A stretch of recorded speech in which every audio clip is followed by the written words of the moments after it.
Hello everyone, Bill Parish here from GTT Audio, and welcome to the channel today. Well, I'm pretty excited to talk to you today. I've got actually quite a few episodes geared up in the head on what I want to be talking about. We've got some really cool products that have come in this summer. Some products that what we're going to do is do entire episodes just on these. For example, the Vivid G4 S2s. These speakers are, oh my gosh, I'm gonna hold it back, but they are so exciting. We got them in. Well, I've had them in. Probably got the first pair in around April, and then they went out to a reviewer. I think you're gonna love that review when it comes out. And then I got another pair in, and have been listening to them since mid-June. Yeah, I think like late June got them, and been breaking them in, and I've got a lot to say on them. And then another thing that came in, TLA's integrated is now in stock. The integrated 300S, they call it. That's the super version, which is the only version that they're now making. It's the only version that we're importing. It's the only version that exists. And that's been breaking in, but from day one, note one, oh my, really good. So I think I'm going to do an episode on each one of those because they actually deserve it. But I've been threatening on an episode about hi-fi versus music, how to listen, so on and so forth, and I think we're going to cover that today. First, well, I'll just start it off and tell you a brief story. This past April at Expona, on Saturday evening, I drove Joe Cabala, myself, Awald from Vivid and Mola Mola, and Dick Diamond drove down to Chicago from Schaumburg, and we went to Chicago Symphony Hall. And the soloist of the evening was Hilary Hahn. And we just had a spectacular time. It was so much fun. It's what we do. We do this, Kabbalah and I have done this quite often. A lot of times after the Munich show, I'll go to a city in Europe and listen to music, classical music. Whether if it's the Netherlands and you go, probably the top three orchestras in the world, depending on how you want to rank them. I mean, you've got Vienna, you've got Berlin, and you've got the Concertgebouw. And so, I'll fly to Amsterdam, go to the Concertgebouw, see them play. I've seen Berlin play there. Go to Austria, to Vienna, hit Musikverein, and head on up to Berlin, hear some concerts up there, since I'm already there. But the thing is, I go hear live music. Guys like Joe Cabala and Awald and Dick go hear live music. I often wonder, especially when I talk to some clients, have they ever heard live music? Do they know what live music sounds like?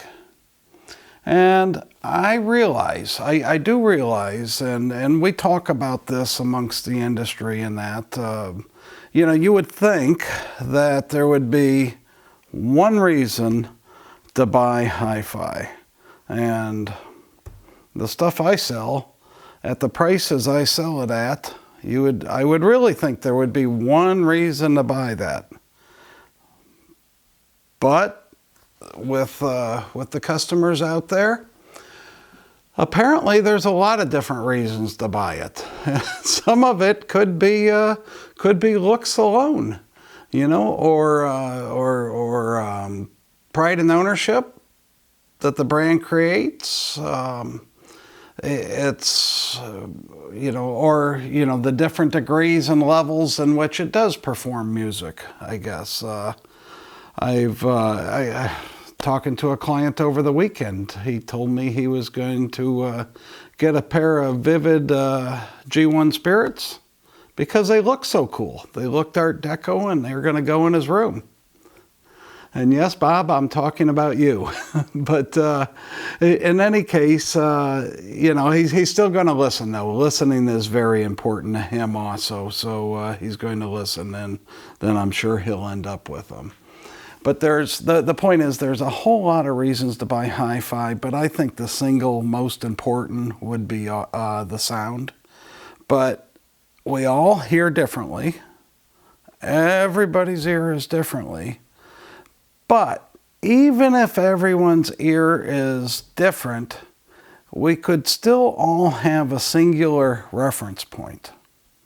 And what I mean by that is live music. And when I say live music, it does not have to be classical. It does not have to be jazz, even though these are great places to start.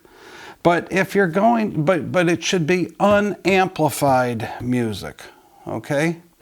This is an important thing, unamplified music. If you're going to hear Billy Joel, Metallica, I don't know.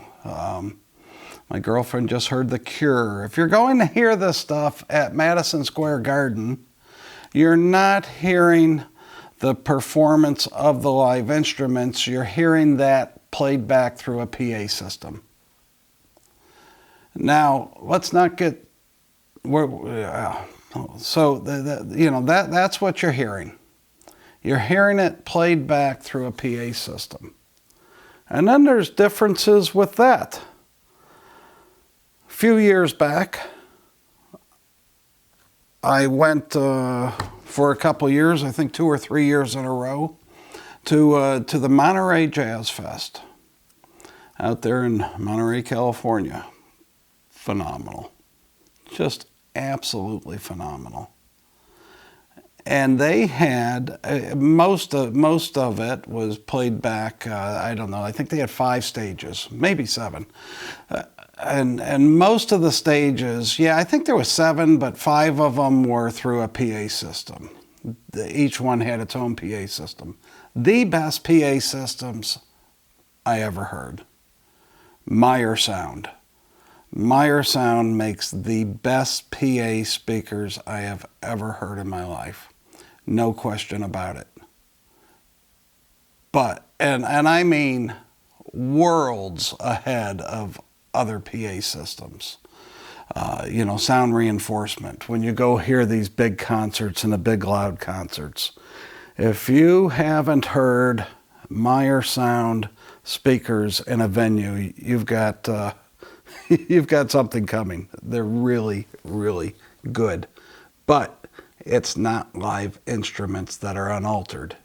It's coming through the PA system. So, can you use that as a reference? I don't think so. The last evening of the last time I was there, on the big stage, Diana Krall closed the event. We all, as audiophiles, know Diana Krall. The sound was absolutely horrific. Sibilant, bright, just you name it, there was something wrong with it. It was terrible. The following year, we found out that yes, it was played through that PA system, which was Meyer Sound, but it was Diana Krall's people that came in and ran the boards, brought their own boards in, and did their own EQs and their own stuff. in a place that wasn't theirs, that they weren't familiar with, and the Monterey people were out at that point in time. So you can have the best PA system and still screw it up. That's why I say when we listen as a reference to live music, it has to be unamplified. In my mind, that's just the only way to do it. So what we try to create, and what I try to create with the systems that I display and sell, is that live, unamplified sound. That natural sound, that sound that takes you to the venue, transports you there, or brings the venue into your room. However you want to look at it, that's my goal. That's what I'd like to do. Now, I do realize that some people, I mean, I know it because I see some people like HiFi. HiFi is defined as boom tiz, okay? But there are no instruments, not even cymbals go tiz. Nothing goes tiz and nothing goes boom. I mean, a big bass drum still has texture, has skin. You can feel it, you can hear it. I've stood next to, and you should stand next to, a stand-up bass and hear it. There's no boom. It's beautiful, and to me, boom is not beautiful. And I could say, you know, it sounds like these thumping car stereos, and maybe that's what people like, but I'll tell you, you know, back in high school we played with car stereos, but the car stereos back then were, at least the ones that you didn't tune and put in yourself, were completely unlistenable. The stock ones in the higher end cars today are okay, I guess, because as we walk around some shows and then get in a car and drive home, the car stereo sounds about better than 85% of the rooms. So I don't know what people are doing to set their stuff up. But you know, you don't want hi-fi sound. Does it sound like a stereo or does it sound real? And to me, I always want it to sound real, but some people do want it to sound like a stereo. Some people do like brightness. They do hear darkness. I have people come in and they tell me, or they call me on the phone and they say, I like them. Really? How about liking music? How about liking a live performance? I don't know. I think I thought this is what we're all after, but maybe not. Maybe I'm going to get a bunch of trolls and hate comments in the comments section. But I just felt like I needed to have a conversation and bring this out. Another thing is reference tracks.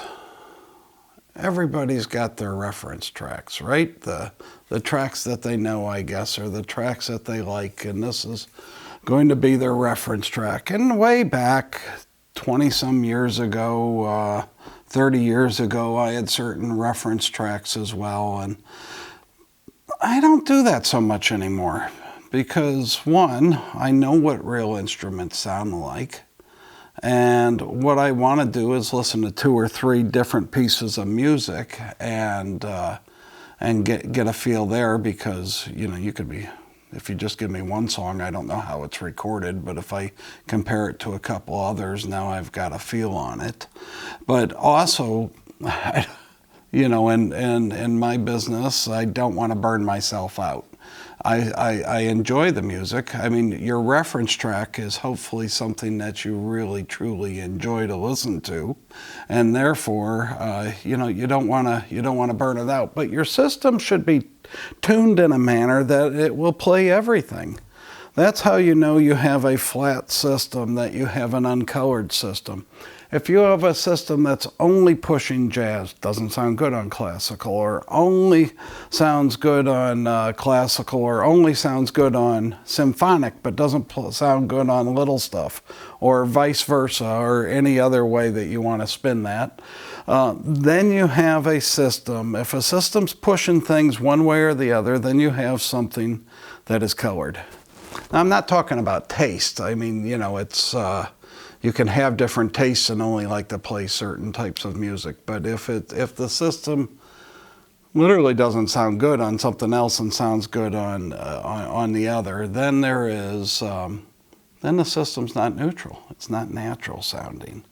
It may be how you like it, but it's not natural.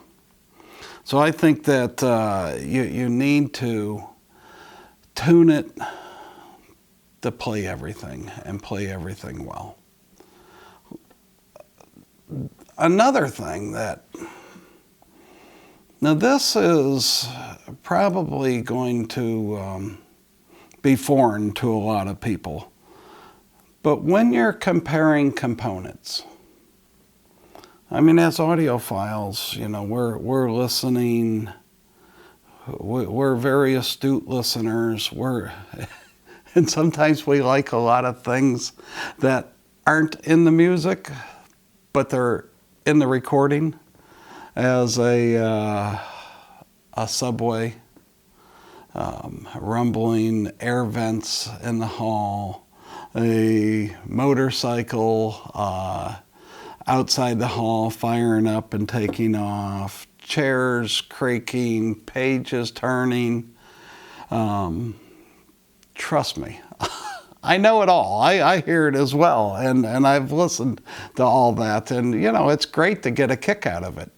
But when you're comparing components, this isn't what you should be focusing on. All right, if you're comparing preamplifiers or cables or amplifiers or speakers, that should not be the focus. All the little details. So when reviewers review, or when reviewers listen, there's you know, you can listen as, I know reviewers that, you know, they're like, I'm listening to music or I'm listening as a reviewer.